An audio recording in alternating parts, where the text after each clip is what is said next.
Fala, gurizadinha, tudo certo com vocês? Vídeo para falar sobre a prévia do primeiro dos 3 derbys de Madrid que teremos em menos de um mês por 3 competições diferentes. Este primeiro, Real Madrid Atlético de Madrid, semifinal da Supercopa da Espanha, vale estar na disputa pelo primeiro título do futebol espanhol neste ano de 2024. Antes de mais nada, se você ainda não está inscrito, te inscreve aqui no canal para ajudar este humilde canal a crescer. Deixa o like no vídeo se vocês gostarem, que faz com que o vídeo possa chegar a mais pessoas e, claro, sempre os comentários de vocês por aqui. Bom, vamos falar um pouquinho sobre como chegam as duas equipes. A gente ouviu Fede Valverde e Carlo Ancelotti de um lado, Rodrigo de Paul e Simeone do outro, lá na Arábia Saudita, onde já há vários anos a Supercopa da Espanha é disputada nesse formato de semifinal e depois final. As 4 equipes que participam da Supercopa da Espanha são o campeão e o vice do Campeonato Espanhol e os 2 finalistas da Copa do Rei. Portanto, teremos Barcelona e Atlético de Madrid, Real Madrid e Osasuna. São as 4 equipes que disputam. Sempre que uma equipe fica na segunda colocação, por exemplo, do Campeonato Espanhol e disputa a final da Copa do Rei, quem entra é o terceiro colocado do Campeonato Espanhol. Por isso temos este formato de 4 equipes, primeiro semifinal e depois final. Uma das semifinais é entre Real Madrid e Atlético de Madrid, que, como eu dizia, vão se encontrar 3 vezes e nos próximos 26 dias.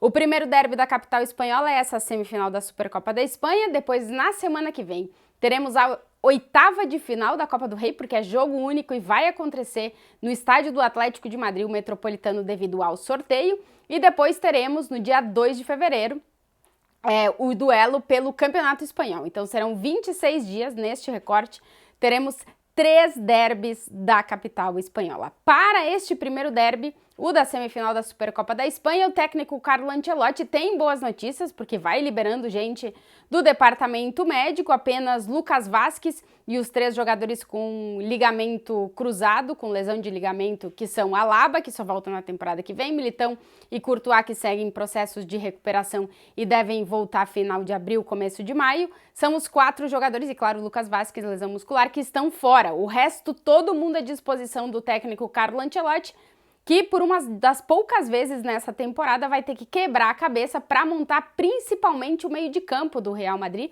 porque ele conta com todos os jogadores à disposição. Ele tem utilizado muito Toni Kroos e Fede Valverde, por exemplo, jogando como a dupla de volantes, mas agora tem à disposição de novo Tchouaméni e Camavinga. Dessa vez ele vai contar com os 2 únicos zagueiros que o Real Madrid tem à disposição neste momento e que deve ter para o restante da temporada, pelo menos até a volta do Militão, que são Rüdiger e Nacho. Então o Tchouaméni volta a estar à disposição para jogar no meio de campo, ele que tem atuado de zagueiro numa emergência.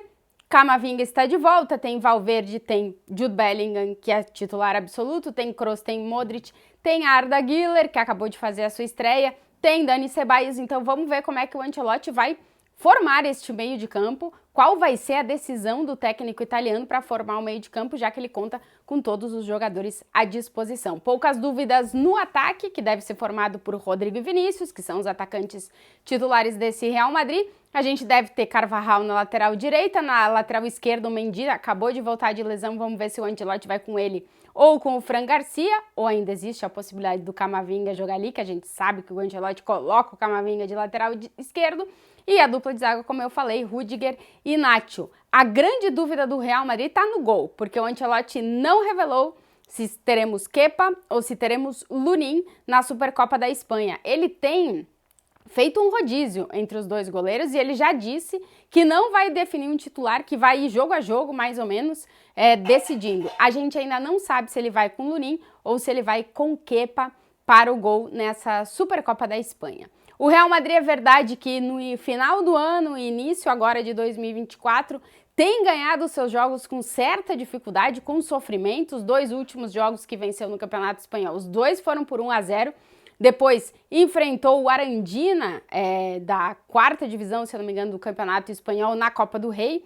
mas é verdade que o Real Madrid não tem ganhado seus jogos com folga. Mesmo assim, no recorte dos últimos 11 jogos, são 10 vitórias do Real Madrid e 1 empate, e são 19 partidas de invencibilidade. A única derrota que o Real Madrid teve nesses 26 jogos até aqui na temporada foi justamente para o Atlético de Madrid de Simeone, aquele 3-1 lá no dia 24 de setembro no Estádio Metropolitano. O Simeone, já falei um pouquinho do Real Madrid, falo agora do Atlético de Madrid. Para essa Supercopa da Espanha, não conta com 2 jogadores, que são os que não viajaram, o Lemar, que se recupera de lesão, e o Reinildo, que está disputando a Copa da África. Então são os 2 jogadores ausentes. O Pablo Barrios, que está se recuperando de uma lesão, viajou. Ele não deve estar à disposição para essa semifinal, mas pode ser que numa eventual final o Simeone possa contar com esse jogador.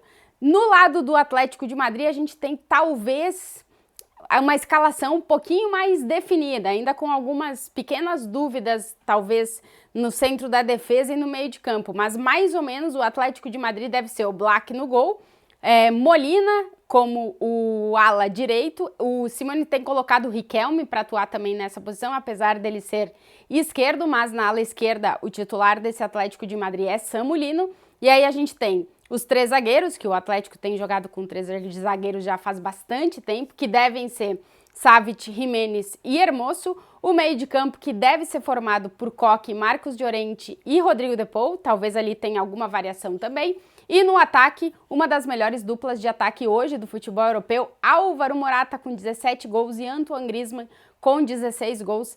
O objetivo do Real Madrid é parar esses 2 jogadores, porque realmente são os que complicam a vida dos rivais do Atlético de Madrid. A gente tem falado que o Atlético de Madrid mudou um pouquinho a forma de jogar, um time muito mais ofensivo hoje, tanto é que tem o mesmo número de gols marcados que o Real Madrid nessa temporada, 59, porém é um time que é mais vulnerável defensivamente, depois do Simeone ter colocado o time jogar mais pra frente e, claro, ter mudado um pouco essa forma de jogar desse Atlético de Madrid, que já não tem aquelas 2 linhas de 4 que dificultavam muito a entrada do adversário na área. Hoje joga muito mais pra frente, muito mais aberto e, claro, fica mais vulnerável defensivamente. Tanto é que nessa temporada o Atlético de Madrid sofreu 11 gols a mais do que o Real Madrid. O Real Madrid, que tem a melhor defesa do Campeonato Espanhol com 11 gols sofridos e que tem 19 gols sofridos nessa temporada, menos de 1 por partida. Já o Atlético de Madrid são 30 gols sofridos em 26 jogos, mais de 1 por jogo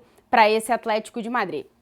A tendência é que a gente veja um muito bom jogo. O Atlético de Madrid conseguiu vencer o Real Madrid lá no jogo de ida do Campeonato Espanhol, né, no primeiro turno, jogando no Metropolitano, marcando 2 gols muito rapidamente no início dos jogos. Era aquele Real Madrid que tinha dificuldades de conseguir se conectar nos inícios das partidas. O Real Madrid mudou um pouquinho nesse sentido. O Ancelotti conseguiu, apesar de todas as desfalques que tem na linha defensiva do time, conseguiu fazer o Real Madrid ficar um pouco mais atento. Inclusive, ele disse na prévia do jogo que ele conta com 2 zagueiros pessimistas. O Ancelotti já chamava lá atrás o Nacho de um zagueiro pessimista, que para ele é o cara que sempre pensa que alguma coisa vai dar errado. Ele disse, agora o Rudiger também é pessimista, então eu tenho 2 zagueiros pessimistas, que sempre pensam que algo vai dar errado. O Rudiger, que faz uma grande temporada com o Real Madrid, é hoje talvez não o melhor defensor, porque o Carvajal também faz um muito bom início de temporada, mas é o destaque na zaga do Real Madrid. E o time tem conseguido ser mais sólido atrás, que é a base dos times de Carlo Ancelotti, que são sólidos defensivamente para poder resolver no ataque, como ele sempre diz, que tem muitos jogadores que podem resolver ofensivamente, e é verdade. O Bellingham, apesar de não ter marcado nos 2 últimos jogos que ele atuou, é um jogador que tem feito muitos gols, é o artilheiro do time com 17 gols marcados. O Rodrigo já passou desses 2 dígitos, está com 11 gols marcados. O Vinícius está voltando agora de lesão, tem 6 gols marcados nessa temporada e deve crescer esses números. Então o Ancelotti conta com jogadores ofensivos, né, que podem resolver lá na frente, se ele consegue que o time dele defenda bem, coisa que tem acontecido nos últimos jogos. Esse é mais ou menos o panorama para esse primeiro derby que acontece nessa quarta-feira lá na Arábia Saudita, semifinal da Supercopa da Espanha. Depois teremos mais 2 derbys na sequência, mas aí já é papo para outra coisa. Bom, quem chegou até aqui no vídeo e ainda não está inscrito, se inscrevam aqui no canal, deixa o like se vocês gostaram, nos comentários por aqui, e eu volto, claro, depois desse primeiro derby entre Real Madrid e Atlético de Madrid neste ano de 2024. Será que o Atlético consegue vencer o Real Madrid de novo? Será que o Ancelotti consegue impor de novo seus resultados, defendendo bem e atacando com qualidade? Veremos, hein? Primeiro derby desse ano de 2024.